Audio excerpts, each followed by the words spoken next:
రామాయణంలో శ్రీరాముడు సముద్రుడిపై ఆగ్రహంతో ఆ బాణాన్ని ఎక్కుపెట్టాడు. కానీ ఆ బాణాన్ని సముద్రుడిపైన ప్రయోగించకుండా వేరే వాళ్ళపైన ఎందుకు ప్రయోగిస్తాడు? రామబాణం, రాముడి మాట, ఒకటే బాణం, ఒకటే మాట, ఒకటే భార్య, ఇలా అని చెప్పి శ్రీరాముడిని గురించి చెప్తూ ఉంటారు కదా అద్భుతంగా. ఆ రకంగానే ఒక్కసారి గనక బాణం వేసాడంటే దానికి తిరుగులేదు. ఎదుటివాడు అంతం చూడవలసిందే. రామబాణం అంత తిరుగులేంది. మరి అటువంటి రామబాణం ఒకసారి వ్యర్థమయ్యేటువంటి పరిస్థితి వచ్చింది. ఎప్పుడు? ఈ లంకకి వెళ్ళేటువంటి సందర్భంలో హనుమంతుల వారు సీతమ్మ వారిని చూశారు. చూసిన తర్వాత యువతలి వైపు ఉన్నటువంటి రామాదులకి ఈ విషయం చెప్పాడు, నేను సీతమ్మను చూశాను అని చెప్పి. అక్కడికి వెళ్ళటానికి ఒక వంతెన కట్టాలి అని అనుకున్నారు. సేతు కట్టాలి అనుకుంటే ఎవరి అనుమతి కావాలి, ఎవరి ప్రోత్సాహం కావాలంటే సముద్రుడి యొక్క ప్రోత్సాహం కావాలి. ఆయన మీదే వంతెన కట్టాలి కదా. అందుకని రాముడు మొట్టమొదటి సామ ఉపాయం, సామదాన భేద దండోపాయాలు ఉంటాయి కదా, అందువల్ల సామ ఉపాయంతో 3 రోజులటమ్మ, ఒక్కరోజు కాదు 2 రోజులు కాదు, 3 రోజుల పాటు ఒక దీక్ష పట్టాట శ్రీరామచంద్రమూర్తి. సముద్రపు ఒడ్డున పడుకొని ఒక దీక్ష చేపట్టాడు. సముద్రుడి గురించి ప్రార్థన చేశాడు. సీతమ్మ కోసం నేను లంకకి వెళుతున్నాను, దీని మీద ఒక మార్గం మాకు అనుమతించవలసింది, అంటే ఆయన అనుమతిస్తేనే నీటి మీద వంతెన నిలబడుతుంది, కాబట్టి సముద్రుడా నువ్వు అంగీకారం తెలపవలసింది అని చెప్పి 3 రోజులు దీక్ష చేశాడు. సముద్రుడు నుంచి ఉలుకు లేదు, పలుకు లేదు. ఆయన అవతారమూర్తి కదా, పురుషోత్తముడు కదా శ్రీరామచంద్రమూర్తి. ఆగ్రహం వచ్చింది. లక్ష్మణ వీళ్ళందుకో అన్నాడు. మంచివాళ్ళు మెత్తగా ఉంటారు, మెత్తగా ఉంటే మొత్త బుద్ధి వేస్తుందని చెప్పి ఒక సామెత కూడా ఉంది కదా.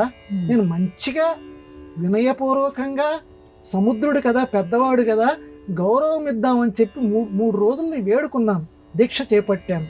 కానీ నా మంచితనాన్ని అలుసుగా తీసుకున్నట్టున్నాడు ఈ సముద్రుడు. నేను గనక బాణప్రయోగం చేస్తే మొత్తం శుష్కించిపోతుంది, ఎండిపోతుంది సముద్రం. రాముడు యొక్క పరాక్రమం చూడండి. కాబట్టి విల్లందుకో అని చెప్పి బాణం ఇలా తీశాడు. ఇలా తీసి ధనుస్సుకి ఇలా సంధించాడు. సంధించి ఇలా వెయ్యబోతున్నాడు. వెయ్యబోయేటంతలో వణుకు ప్రారంభమైంది సముద్రంలో. ఒక మానవ రూపం ధరించేసేసి పరుగు పరుగునొచ్చి శ్రీరామచంద్రమూర్తికి నమస్కారం చేశాడు. అయ్యయ్యా నన్ను క్షమించు క్షమించు క్షమించు. ఈ బుద్ధి ఏదో మొదట ఉంటే బాగుండేది కదా. ఏం లేదు స్వామి, లోకంలో సృష్టికర్తవైనటువంటి ఆ అంశ కలిగిన నీకు తెలియందేముంది, ఎవరి ధర్మాన్ని వాళ్ళు పాటించాలి కదా. సముద్రుణ్ణి నేను మధ్యలో చీలిపోయి మీకు నేను దారిని ఇవ్వకూడదు కదా, అందుకని ఆగాను. నన్ను నా అజ్ఞానాన్ని నువ్వు మన్నించవలసింది. సరే, మరి ఇప్పుడు ఏం చెయ్యాలి అని అంటే, మీలోనే గొప్ప ఇంజనీర్ ఉన్నాడయ్యా, నీలుడు అనేటువంటి గొప్ప ఇంజనీర్ ఉన్నాడు.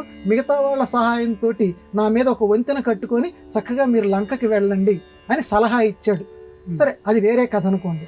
ఇప్పుడు రామచంద్రమూర్తి అడిగాడు, మరి నేను బాణం ప్రయోగించడానికి సిద్ధమయ్యాను కదా, రామబాణం, రాముడి మాట వ్యర్థం కాకూడదు.